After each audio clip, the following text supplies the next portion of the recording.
ओम नमः शिवाय। जय श्री कृष्णा। राधे राधे। आज मैं गरुड़ पुराण का दूसरा भाग आप लोगों के बीच में लेकर के आया हूं, जहां पर पक्षीराज गरुड़ के द्वारा भगवान विष्णु से कुछ पूछे गए सवाल, इंसान के जीवन मृत्यु का जो सिलसिला है उसके पर आधारित हमने पहले भाग में कुछ सवाल रखा था, जो भगवान विष्णु के लिए पक्षीराज गरुड़ के माध्यम से रखा गया था। आज मैं उसी सवालों में से कुछ जवाब दूसरे अध्याय के रूप में लेके आया हूं। आप लोग पूरा का पूरा सुनेंगे, स्किप नहीं करेंगे, और अच्छा लगे तो लाइक शेयर कमेंट जरूर करेंगे। भगवान विष्णु कहते हैं कि हे गरुड़राज, मरणासन व्यक्ति के लिए कल्याणकारी कर्म सबसे पहले भूमि को गोबर से लेपना चाहिए, फिर जल की रेखा से मंडल बनाकर उस पर तिल और कुश घास बिछाकर मरणासन व्यक्ति को उस पर सुला देना चाहिए और उसके मुंह में पंचरत्न स्वर्ण आदि डालने से सब पापों को जलाकर मुक्त कर देता है। भूत प्रेत आत्माएं और यम के दूत अपवित्र स्थान पर और जमीन के ऊपर रखी चारपाई से मृत शरीर में प्रवेश करते हैं। उसके मुंह में गंगा जल डालना चाहिए अथवा तुलसी का पत्ता रखना चाहिए। कोई भी शोक न मनाते हुए उसके पास प्रभु का नाम ले, जब तक प्राण है विष्णु का नाम ले। यमराज का अपने दूतों को आदेश है कि मेरे पास उन आत्माओं को लाओ जो हरि का नाम नहीं लेते। ओम हरि की जाप करने वाले मेरे पास नहीं आते। पापी मनुष्य जो नारायण को नहीं मानते, उनके कितने ही पुण्य कर्म उनके पापों को नहीं मिटा सकते।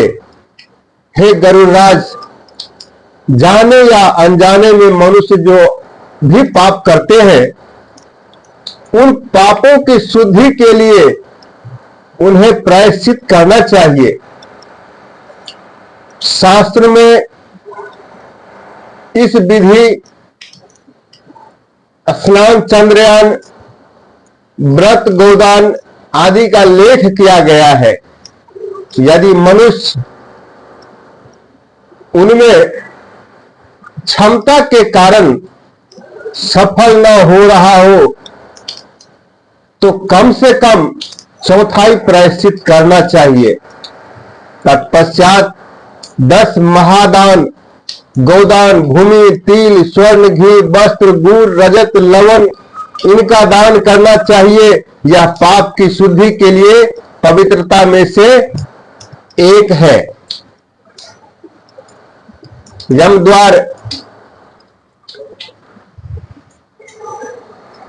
द्वार पर पहुंचने के लिए जो मार्ग बताए गए हैं वह अत्यंत दुर्घिन्न है। मावाद, रक्त आदि से परिव्याप्त है। अतः उस मार्ग में बैतरणी नदी को पार करने के लिए बैतरणी गौ, जो गौ स्वर्गाग में काली हो और जिसके थन भी काले हो, का दान करना चाहिए। यह सब उत्तम कीर्ति वाले ब्राह्मण को देना चाहिए। पद दान का महत्व: छत्र, जूता, वस्त्र, अंगूठी, कमंडलू, आसन, पात्र और भोजन पदार्थ, यह 8 प्रकार का पददान है। तिल पात्र, घी पात्र, सैया तथा जो अपने को इष्ट हो वो देना चाहिए। हे पक्षीराज, इस पृथ्वी पर जिसने भी पाप या प्रायश्चित कर लिया है, सब प्रकार का दान भी दे चुका है। बैतरणी गौ तथा अष्टदान कर चुका है।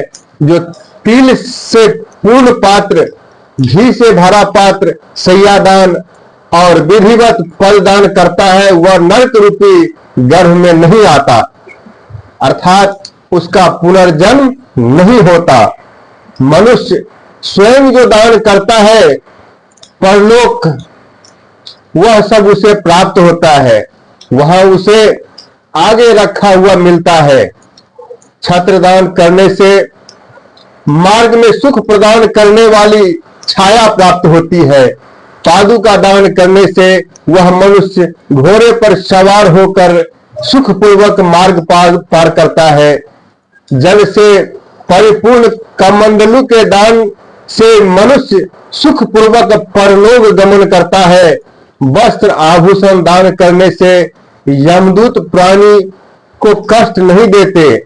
तिल सफेद काले भूरे, तिल यानी कि सफेद काले और भूरे के दान से मन वाणी और शरीर से लिए हुए पाप नष्ट होते हैं।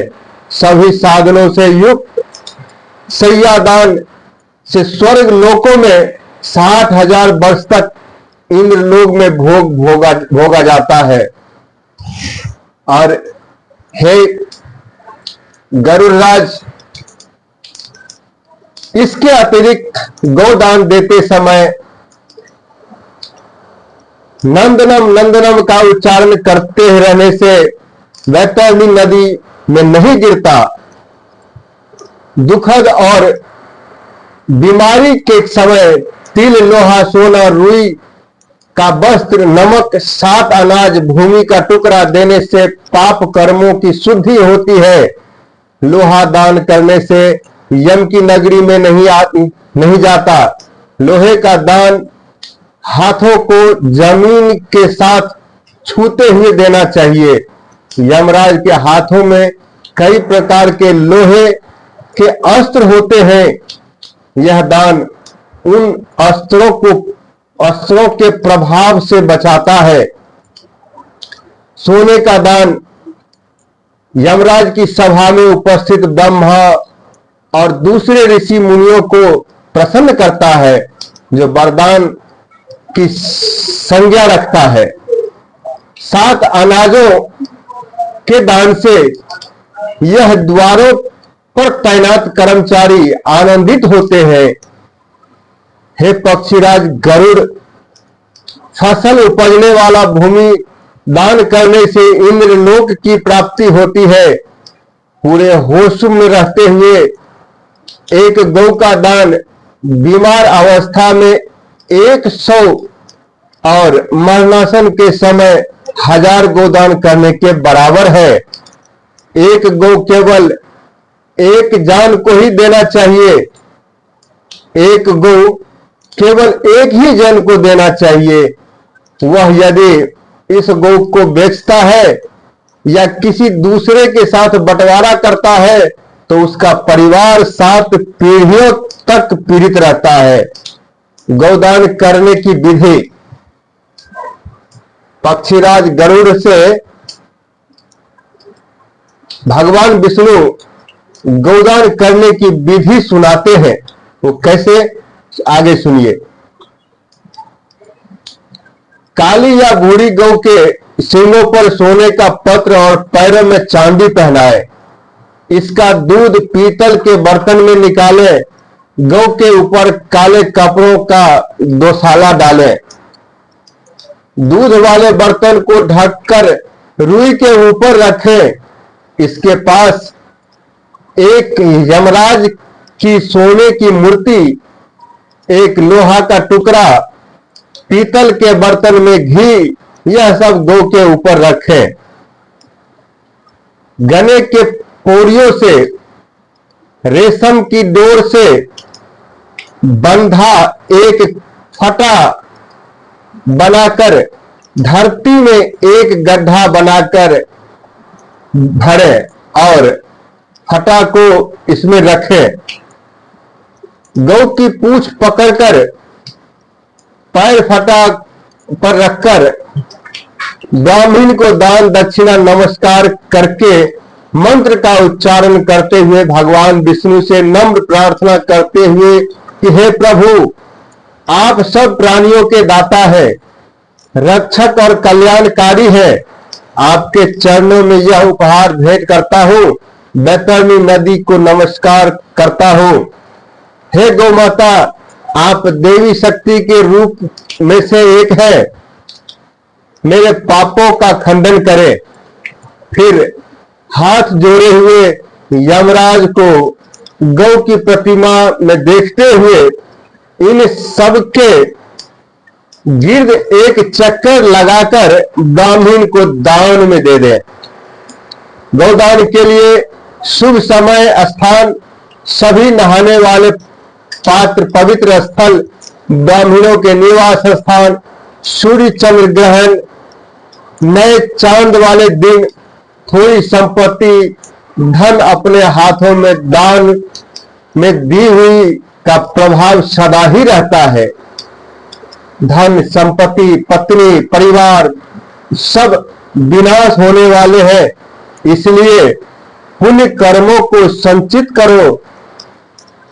पुण्य दान छोटे बड़े से मेरे को कोई फर्क नहीं पड़ता।